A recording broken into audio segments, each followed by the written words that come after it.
Mesdames, Messieurs, bonsoir à toutes et à tous. Bienvenue sur Global Africa Télé Sud. Face à vous ce soir, il est membre du gouvernement, ministre délégué auprès du ministre d'État, garde des Sceaux, ministre de la Justice également. Il est un acteur politique bien connu de la scène sociopolitique de notre pays du Cameroun. Un cadre assez particulier de ce mouvement, le G20. Il est auteur, plusieurs casquettes docteur.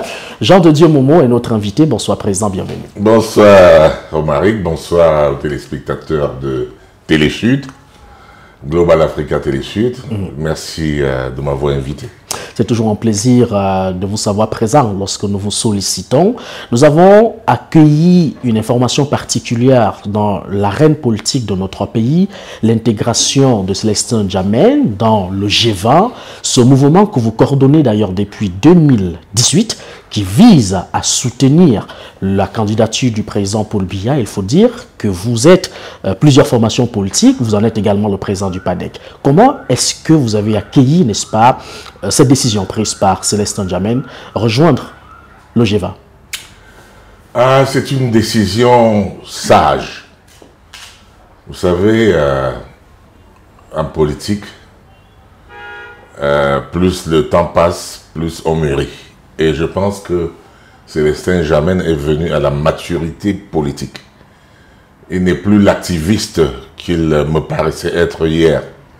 Parce que je me souviens, en 2018, lorsque je lui demandais de nous retrouver au G20, il était entré dans une fureur incroyable. Donc, depuis 2018, il a fait du chemin. Il est parti en prison. Il a été désillusionné par le parti qu'il avait rejoint. Il a eu sa carrière politique complètement entravée par des choix tout à fait irresponsables. Et il a compris que ceux qui parlent du changement devraient commencer par changer eux-mêmes. Parce que des gens parlent du changement en voulant changer celui qui a apporté le changement, c'est-à-dire le président Paul Biya. Nous avons eu la chance, le bonheur de comprendre cela très tôt, en 2018, et de changer de fusil d'épaule. Nous étions le leader d'un parti politique d'extrême, je veux dire de radical contre la politique du chef d'État, mais nous avons vu les limites de notre politique face aux réalisations palpables de celui que nous étions en train de combattre de manière aveuglée par notre ignorance. Donc, nous avons accueilli M. Célestin Djamène au G20, qui compte aujourd'hui 41 partis politiques. Nous pensons atteindre 50 partis politiques de l'opposition, pas de la majorité présidentielle. Les partis de la majorité présidentielle sont connus, ils sont enregistrés auprès du Premier ministre qui les reçoit de temps en temps, mais ce n'est pas nous.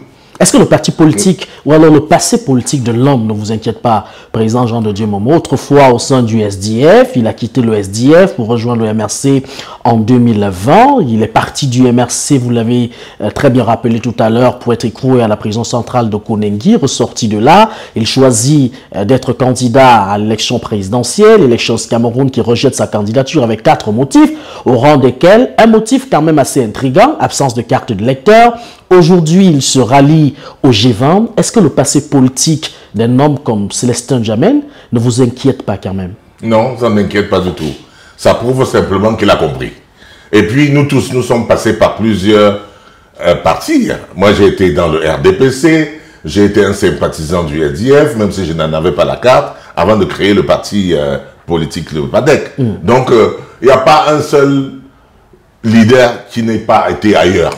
Et le fait qu'il ait été ailleurs montre justement qu'il a suffisamment d'expérience pour apporter quelque chose dans la campagne du président Paul Biya et quelque chose dans la politique qu'essaie d'établir le président Paul Biya. Est-ce que ça ne Vous allez voir que M. Célestin Djamène, que la presse va essayer de ridiculiser, que l'opinion publique va essayer de ridiculiser, va devenir un chantre de la politique de Paul Biya parce qu'il va vous démontrer, comme je l'ai fait en 2018, ces réalisations-là. Il va les voir. Les œillets sont tombés de ses yeux et il va voir et il va en parler. Et c'est pour cette raison que je n'ai ménagé aucun effort pour le persuader qu'il faisait fausse route en continuant. Il n'est pas le seul avec lequel je suis en train de discuter. Sa présence ici me donne raison. Sa présence donne raison à ceux qui, comme moi, comme les 41 autres partis politiques de l'opposition, j'entends bien, nous ne sommes pas de la majorité présidentielle, nous sommes des partis de l'opposition. Comprenez bien la signification symbolique, riche. Nous sommes des partis de l'opposition qui se mettent ensemble. Nous mettons ensemble pour soutenir le président Paul Biya. Alors que les autres partis de l'opposition, candidats, n'arrivent pas à trouver un candidat consensuel. Ils n'arrivent pas à s'unir. Mais nous, on arrive à s'unir pour soutenir un candidat. On parlera certainement de ce désordre visible. Et ça, c'est extrêmement important. Tout à fait. Parce que les gens ont tendance à dire que oh, c'est des petits partis, ils n'ont pas d'élus, ils n'ont pas...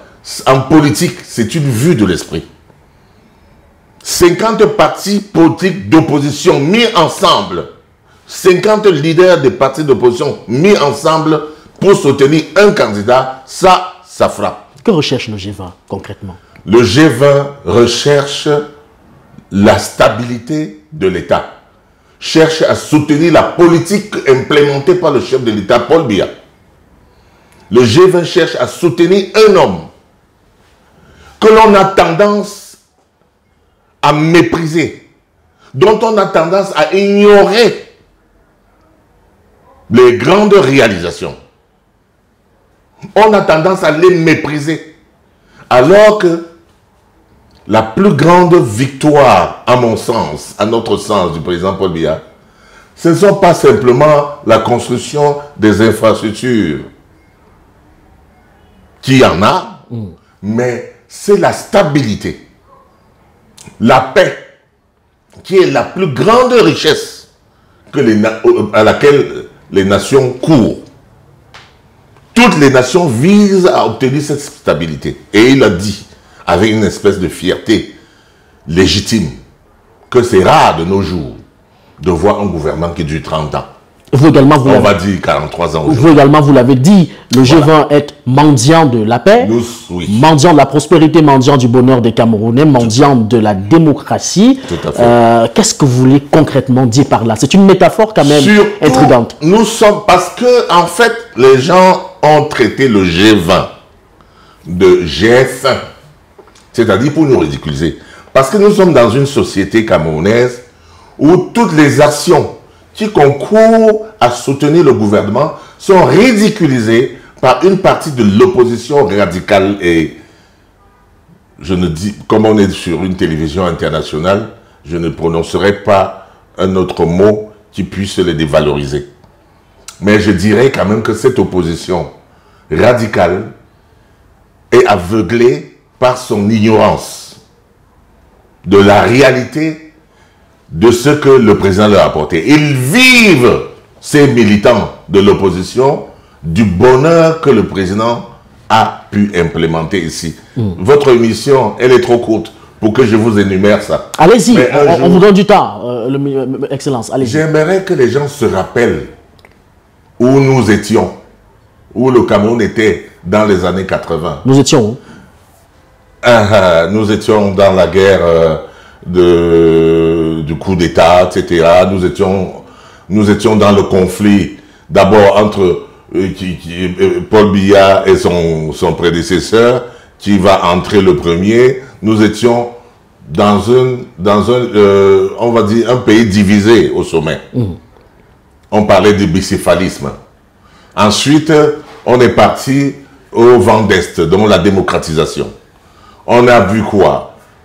Conférence nationale souveraine, et puis quoi encore? Et puis, il faut chasser le président Paul Biya Mosgo, carton rouge à Paul Biya, ville morte, désobéissance civile, on ne paye pas les impôts, et sur ces entrefaites, la crise économique, la réduction des salaires, le franc CFA est dévalué, les salaires sont divisés en deux. Nous, messieurs, sommes de cette époque-là. Nous avions 30 ans, comme ces jeunes aujourd'hui.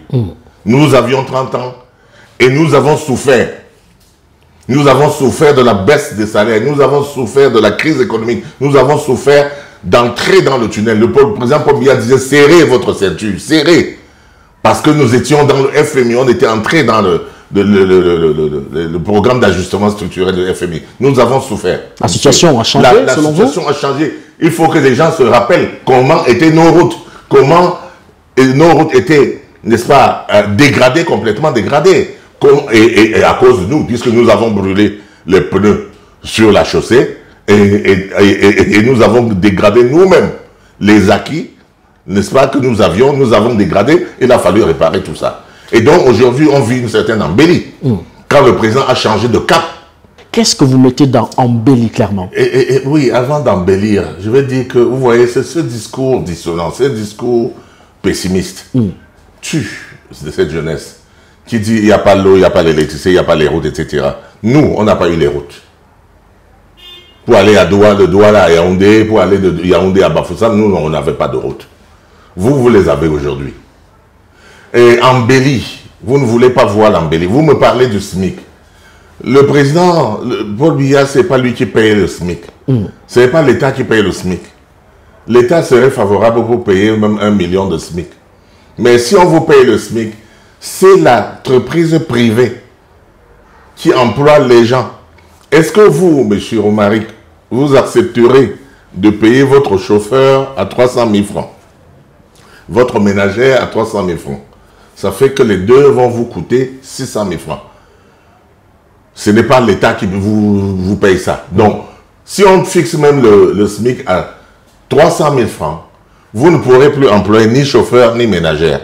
Vous allez dire non, moi-même, je vais me battre. Mais si on a des salaires conséquents, on peut quand même s'y engager. Voilà. Si vous avez des salaires conséquents, on peut s'y engager. Mais pour avoir les salaires conséquents, il faut avoir une économie conséquente qui marche.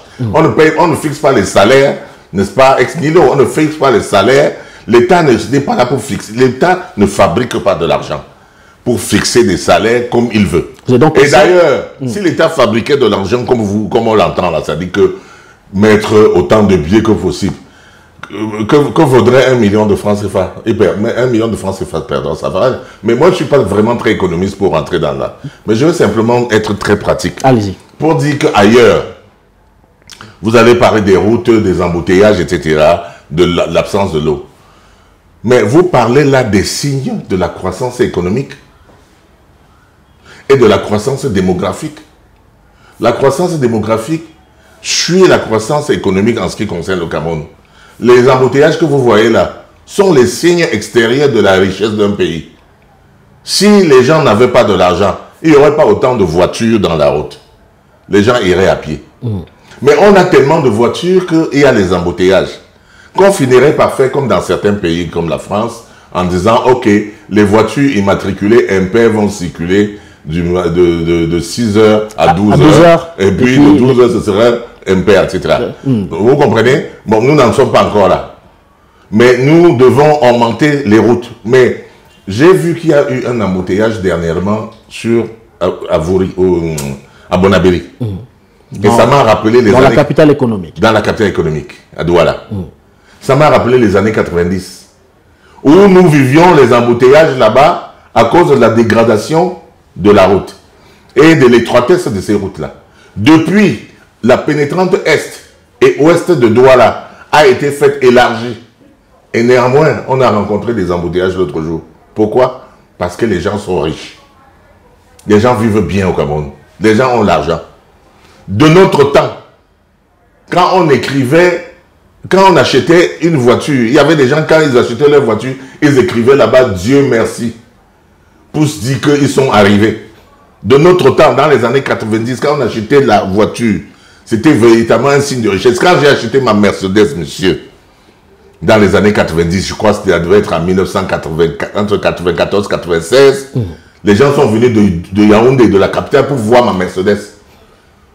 Des gens ont dit, mais maître, vous êtes riche, parce que c'était les signes extérieurs de richesse. Il n'y avait pas beaucoup de mes confrères qui avaient des voitures. Tout le monde allait à pied. Donc aujourd'hui, tout le monde a pratiquement la voiture. Excellence, Monsieur le ministre Jean de Dieu Momo, vous parliez de l'harmonie relativement à la coalition au sein, n'est-ce pas, du G20 et de ces désharmonies au sein de la coalition dans le camp de l'opposition. Selon vous, qu'est-ce qui justifie ce désaccord, ce trouble-là qui est visible justement au sein de l'opposition camerounaise aujourd'hui? Non, ce sont les calculs politiques. L'opposition, vous allez l'inviter à s'unir.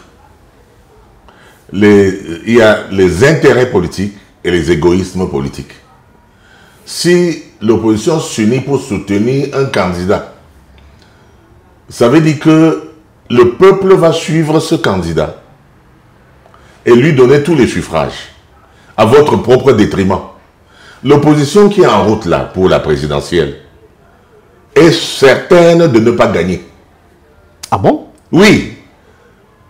Telle qu'elle est partie, elle ne va pas pour gagner la présidentielle. Elle va pour quoi? Elle va pour préparer les municipales et les législatives qui pointent dans 5-6 mois. Elle va en campagne pour préparer les municipales et législatives. Donc personne ne veut céder son siège. Ils veulent gagner les places, ils ont commencé l'élection municipale et législative plus tôt, au prétexte de la campagne pour l'élection présidentielle. Il n'y a donc, selon vous, aucune intention de remporter l'élection présidentielle? Ils disent ça, mais nous sommes des politiciens, on sait que c'est du bluff. Et leur capital politique ne permet pas de gagner. Mais en faisant comme ils font là, ils vont amasser plus de suffrages qu'ils vont entretenir pour l'élection municipale et l'élection législative. Le président Biya, de ce fait, est donc, à 2026. le président Biya, de ce fait, est donc bien parti pour briller dans notre mandat. Il est très très bien parti, mais le président Paul Biya, l'erreur de ses soutiens serait de croire que le G20 et peut-être le RDPC sont là pour le faire gagner. Il gagnera. Mais pourquoi le G20 le soutient? Ils ont compris le message de Saul de Tarse, devenu Saint Paul. Qui dit quoi? Qui dit que c'est Saint Paul qui a fait connaître le christianisme. Ce n'est pas le RDPC. C'est Saint Paul, c'est le G20 qui va faire connaître le biaïsme, la politique du chef de l'État, décrite pour le libéralisme communautaire. Beaucoup plus que le RDPC, parce que nous sommes des partis d'opposition qui disons « nous avons compris ». Nous avons compris que c'est vous qui êtes sur le bon chemin, c'est vous le guide, c'est vous qui êtes sur le chemin éclairé pour arrimer le Cameroun au plus haut sommet de l'émergence. Le G20 s'inscrit donc comme un porteur de message? Exact. Le G20 s'inscrit comme ce porteur de message. Le G20, vraiment, rassurez-vous. D'ailleurs, les gens du RDPC disent que oh, le G20 vient faire quoi? On a déjà gagné. Vous venez faire quoi? Non. Nous sommes là pour porter un discours différent des leurs. Nous sommes là pour porter un discours qui crédibilise l'action du chef de l'État. Nous sommes là pour porter un discours qui crédibilise sa politique. Nous sommes le groupe que la communauté internationale va prendre en considération. Nous ne sommes pas des partisans. Nous sommes des leaders qui avons compris. Mais nous ne sommes pas de la majorité présidentielle telle que habituellement connue. Parce qu'il y a un groupe qu'on appelle majorité présidentielle qu'on ne voit pas souvent ou très peu, mais qui vont souvent, on veut nous mélanger avec eux. Nous ne sommes pas avec eux. Nous sommes des partis politiques d'opposition. Nous ne sommes pas la majorité présidentielle. Il faut donc certainement apporter de la lumière dans la tête de ceux-là qui pensent que le G20 n'est constitué que des opportunistes. Monsieur le Président. Oui. Écoutez, il est possible que nous ayons des opportunistes. Je dis que, on a dit que moi-même j'étais un opportuniste. Alors, je voulais vous dire, monsieur Romaric, et à vos téléspectateurs de Télésud, que je suis très surpris et étonné qu'on incrimine une qualité en politique. on incrimine l'opportunisme. L'opportunisme, c'est quoi? C'est saisir les opportunités. Et on veut nous empêcher de saisir les opportunités de la croissance politique. On veut incriminer une qualité. L'opportunisme est une qualité. Arrêtez d'incriminer les qualités. En politique comme dans la vie normale, comme dans la vie civile, soyez opportunistes. Soyez opportunistes. Qui a dit que l'opportunisme c'était un péché capital? Qui a dit ça? Ah, ouais, je ne comprends pas ça. Je ne suis pas dans cette truc de... Je suis opportuniste. En tant que de besoin. Quand c'est possible, je saisis toute opportunité qui peut me faire pousser, aller plus loin. Je n'hésiterai pas. Et j'invite les gens du G20 et j'invite mes propres enfants à s'inscrire dans la même logique. J'invite tous ceux qui veulent grandir à s'inscrire dans la logique et à ne plus être effrayés par des considérations vraiment... Ils mettent ça comme considération morale et amorale. Morale et amorale, en disant que l'opportunisme serait amoral. Comme ils ont incriminé la honte. La honte en politique, ce serait amoral. La honte, ne pas avoir... Il faut avoir honte, il faut avoir honte. J'entends ça, j'entends ça. Je suis un peu désolé, mais je ne sais pas trop bien ce que ça veut dire. Alors, est-ce que vous vous êtes déjà posé la question que deviendra le ministre Jean de Dieu Momo si jamais en dehors du gouvernement de Paul Biya, vous êtes, je vais dire presque en fin de mandat, on va dire. Voilà, on va dire ça comme ça. Oui. Est-ce que ça vous arrive parfois d'y penser? Oui, bien sûr, surtout ces derniers temps quand les gens me disent que je suis à la porte de sortie parce que j'étais là pour combattre un adversaire, lequel n'est plus dans les, n'est-ce pas, sur la course, ouais. Et donc je n'aurai plus de rôle. Moi j'ai beaucoup rigolé parce que je n'étais pas venu pour combattre un individu. J'étais venu pour combattre un poison inoculé dans la cité. Le poison de la séparation, le poison de la division, le poison du tribalisme. C'est ce que je fais depuis 2018. J'étais venu pour combattre des idées, pas un homme. Je suis venu combattre une idée nocive. Nocive, qui empoisonne le peuple, qui divise le peuple et qui fait en sorte que le Cameroun ne peut pas se construire. Je suis venu pour aider monsieur le président Paul Biya à construire la mosaïque communautaire, intercommunautaire qu'il recherche. Je ne suis pas venu combattre un homme. Donc ces gens-là qui disent que oh, Momo a eu sa récompense, c'est terminé. Moi je les écoute. Donc pour répondre concrètement à votre... Allez-y. Ma mission n'est pas terminée. D'accord. Elle ne sera même pas terminée après Paul Biya. Parce qu'il faudrait quelqu'un pour rappeler les acquis de Paul Biya. Il faudrait quelqu'un pour dire, pour témoigner, je suis son témoin. Il faut devant l'histoire. Il faudrait quelqu'un pour continuer à parler de sa politique.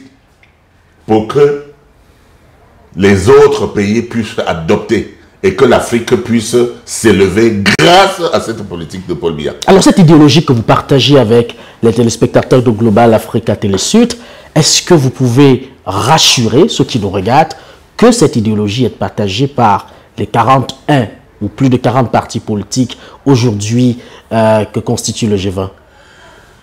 Je pense que oui, puisqu'ils ont accepté spontanément de venir soutenir le chef de l'État. Et sa politique est bien décrite pour le libéralisme communautaire. Il y a une nouvelle édition qui explicite encore tous les avantages. Ces gens qui sont venus ont lu. C'est des leaders des partis politiques.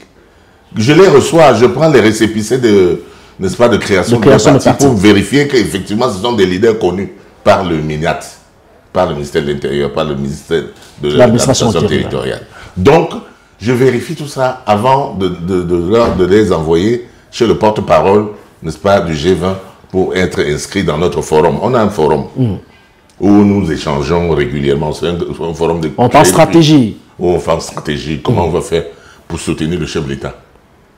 Oui, monsieur, nous sommes là pour véhiculer l'idéologie du chef de l'État. Le chef de l'État lui-même, ce dont il a besoin, et que je le dise à ceux qui le soutiennent, c'est qu'on véhicule son idéologie. et qu'on combatte l'idéologie nocive qui sépare les populations. Vous avez entendu parler ces jours-ci, n'est-ce pas, des tribalismes, etc. J'arrive pas à parler de ces choses basses, que j'estime qu'elles vont mourir de leur propre mort. Parce que venir parler de tribalisme, de telle tribu contre telle tribu, et que je vois les intellectuels s'en mêler, je me dis, mais où est-ce que nous allons? Nous avons du travail. Dans un pays où chaque samedi, chaque dimanche, chaque week-end, je vois des filles et des garçons de tribus différentes se marier. Je dis, mais pourquoi je veux me mélanger avec ces gens qui sont si bas pour parler des choses qui sont mortes ou qui vont mourir? Il n'y a donc pas de tribalisme au Cameroun. J'en sais rien, je veux pas, voilà. Je suis pas occupé, je suis pas intéressé par ça. On peut le retenir comme ça. Je suis pas intéressé par ce genre de débat. Je suis intéressé pour la construction d'une mosaïque, d'un Cameroun du vivre ensemble. Le vivre ensemble se voit chaque jour. Et ceux qui parlent là, bon sang, je ne sais pas d'où ils tiennent. C'est-à-dire qu'ils en parlent comme une arme politique. Ils utilisent ça comme une arme politique. Mais c'est une arme politique de division, de division, et elle est dangereuse. Moi, j'ai fait le Rwanda. J'ai été avocat au tribunal pénal international, et c'est nous qui connaissions de l'affaire de génocide au Rwanda. Je sais ce que ces choses-là peuvent amener. C'est pour ça que je m'en tiens le plus loin possible. J'en ai parlé dans les années 2018 pour alerter, pour dire attention, attention, c'est pas ça. Mais je n'en parle plus en 2025 parce que j'estime que j'ai suffisamment dit ce que j'avais à dire. Et si j'ai été écouté, tant mieux. Si je n'ai pas été écouté, je laisse la nature faire les choses. La nature rendra justice et les gens qui en parlent, ils partiront d'eux-mêmes. Meeting de remerciement à l'endroit du chef de l'État. Vous disiez merci pourquoi, concrètement? Oui, j'ai organisé le 26 juillet dernier, chez moi, au village, à Bafou. À Bafou. À Basse-Sankonte, parce que mon village, c'est Basse-Sankonte, c'est dans le groupement Bafou. Un meeting de remerciement au chef de l'État pour les grandes réalisations qu'il nous a permis de faire. Parce que les grandes réalisations matérielles, voyez-vous, les gens aiment le concret. Le concret. Visible. Oui. Je vous parlais de paix, tout ça, c'est pas visible, mais on le vit. Tout à fait. L'embellie, on vit l'embellie dans nos poches. C'est-à-dire que je vous ai parlé des gens qui achètent des voitures, je vous ai parlé de l'arrivée des Chinois qui ont facilité la vie à tout le monde. Hein, les Chinois sont arrivés, les choses sont moins chères, la moto qui coûtait 1 800 000, etc., on l'achète à 300 000. Donc, grâce à la politique du chef de l'État, beaucoup se sont enrichis, beaucoup sont allés à Dubaï, à Wanzhou, beaucoup sont devenus milliardaires. Paul Biya, c'est le fabricant des milliardaires. Et il y a aussi les milliardaires chez nous. Donc, il a fait la promotion de la ressource humaine chez moi. Il a fait des petites réalisations, n'est-ce pas, que les populations aiment. Les petites routes, les petits ponceaux, le CETIC. Et j'ai donc voulu organiser un meeting pour lui dire merci, Monsieur le Président de la République. Grâce à vous, les populations de Goni en général et de la Menoie ont bénéficié, n'est-ce pas, des faveurs de l'État. La Menoie a bénéficié de la nomination d'un général pour la première fois dans l'histoire, depuis l'indépendance. Or, on sait que la Menoie, au début de l'indépendance, avait perdu la capitale régionale de l'Ouest. Parce que Aïjo l'avait, on va dire ça comme ça, pénalisé la Menoie à cause de son soutien à la rébellion upéciste. Vous voyez, non? Et donc, on ne pouvait pas confier les armes à des gens qui étaient un peu contre le système, contre le régime. Aujourd'hui, Paul Biya a réhabilité. Paul Biya les a réhabilités. A redonné vie. A redonné confiance à la Menoie en lui confiant les armes de la République, en nommant un général de brigade qui tient dans les armes de la République.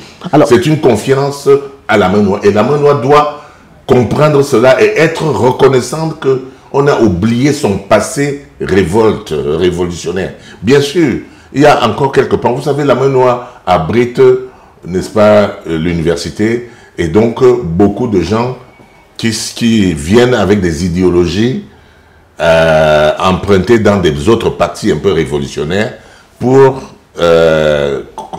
comment je vais dire ça, pour les partager avec les jeunes natifs de l'Amenois. Alors, ça fait donc qu'on a l'impression qu'il y a une rébellion permanente dans l'Amenois. Et pourtant, il n'en est plus le cas. Non, il n'en est rien. Voilà, sortons de cet entretien, Excellence, Monsieur le Ministre. Vous êtes un mendiant de la paix.